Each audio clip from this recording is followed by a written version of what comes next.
Welcome back to News Talk. A project to move some of the Department of Homeland Security's forms online has fallen flat.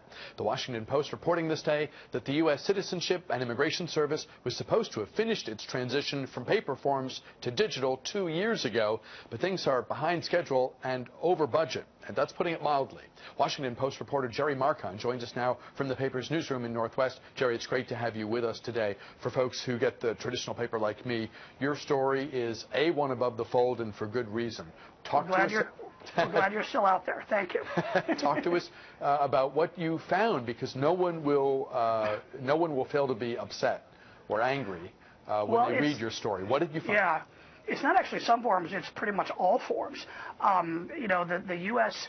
Citizenship and Immigration Service is sort of the backbone of the immigration system. I mean, people talk about the border, but this is the agency when, you know, you apply for citizenship or a green card that processes the application. And there's about, you know, being the government, of course, there's 95 different application forms and 40 different fees. And forever, these have only been you can only apply on paper. You know, you'd have to mail in the paper application, they'd shuttle it to another office, it would take months, there'd be delays. It's a nightmare, and it's 2015. So they started a program in 2005, a decade ago, to automate the system, to bring it into the 21st century. And the goal, you know, was to digitize every one of these 95 forms so immigrants could apply online, check their status online, and be adjudicated online.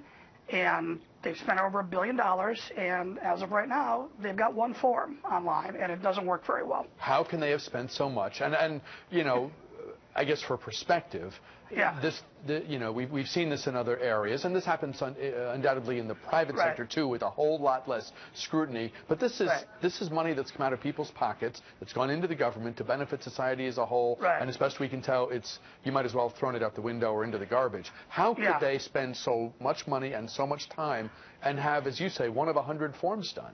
Yeah. Well, what's ironic is this is actually the immigrants' money themselves, because the USCIS is a fee-based agency, so most of their funding is from the fees immigrants pay. So, you know, you could argue whether that's better or worse than taxpayer dollars. Some might say it's worse. But, you know, the reasons for this, as the story laid out, were just a series of mismanagement and just really, you know, bad decisions. I mean, the Department of Homeland Security was really new when this program started and just didn't oversee it. You know, they picked in one classic example, they awarded a $500 million contract to IBM to manage the system, and it was only 3 years after that when they completed the basic planning documents for what the system was supposed to be, and they've already been working on it for 3 years. So that's an example, and it was also the case that there was political pressure both from the Bush and Obama administrations to get the system ready in case there was comprehensive immigration reform. And so, you know, they debuted the first couple of forms. Initially it was 3, now it's 1, because they've had to pull the other 2. You know, in 2012, when they knew that there were hundreds and hundreds of critical software errors and other defects, but the president was running for re-election, wanted to push immigration reform. So they put it online, and they wound up having to basically junk, you know, the entire existing system and start over. So those are some of the reasons. They also had problems with the contractor, with IBM, a whole bunch of reasons. But as you talk, I'm reminded of the situation that Maryland found itself in when it tried to develop a healthcare portal under the Affordable Care Act. That was a situation where they spent a ton of money, deadlines were missed. When the thing debuted, it was bad, and it was just very poorly executed from start to finish. And I think what people might wonder, I know I do, when things like this happen, whether it's the DHS story you're reporting on here or the situation with Maryland and its web insurance portal, understanding that a lot of this is ineptitude, gross ineptitude within the government. But to the extent that that these big names in the computer world fail to deliver, why don't the taxpayers or the immigrant appliers get their money back? I mean, when is there ever accountability for crap?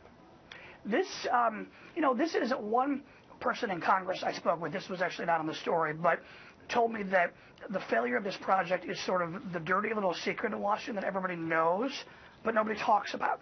I mean, this in contrast to the Affordable Care Act, and I would point out that not to mention, look at Maryland, not to mention the federal Affordable Care Act website was initially a disaster, which I also wrote about, and that involved another contractor.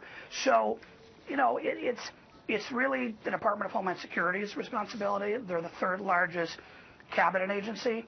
They were put together to do things like this because the system has a big national security component as well, because obviously if these are all paper files flying around the country, if there is a terrorist, you know, how are they going to spot patterns? How are they going to connect the dots?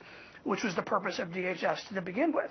And, you know, it's other than that, it's the usual suspects. I mean, the responsibility for oversight of DHS falls to administration. So there's been two.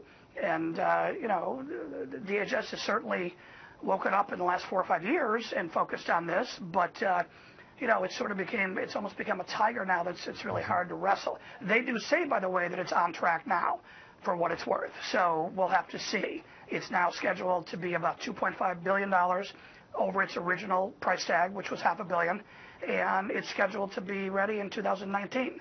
So who knows? We could be sitting here a few years from now doing the same interview. We'll see. As we said at the outset, way behind schedule and way over budget. Yeah. We have about a minute left, Jerry. Sure. One of the broader impacts, I guess you could say, of this type of thing is that it really hurts citizen faith in the government for times when leaders say we need more money for X, and right. people only have to look at the paper to right. see examples of you know, money that they had that they I'm trying not to use all the wrong words that are coming into my head, so I'll say the right word, yeah. that they didn't spend well. It hurts everything because of the loss of confidence. Yeah, and so therefore, like you said, it reflects the current political debate. I mean, some of the reaction I've been getting on social media is just that. Oh, you know, Democrats want more government. This is an example of government, you know, and why we shouldn't have more government. Yep. I don't know if that's the case. I mean, it's clearly, clearly the government runs the immigration system. I mean, there's legal issues with that, but that's pretty much been established. So I'm not sure who else would have overseen it. So, you know, you can only take it to a certain point, and you have to think, you know, the government ultimately is going to have to be responsible for this. Find Jerry's story online at WashingtonPost.com, or if you're like me, read it in the paper. Jerry Marcon of the Washington Post, joining us from the paper's newsroom downtown. Good reporting, sir. Thank you, and thank you for your time. Thank you very much. Back with a program note after this.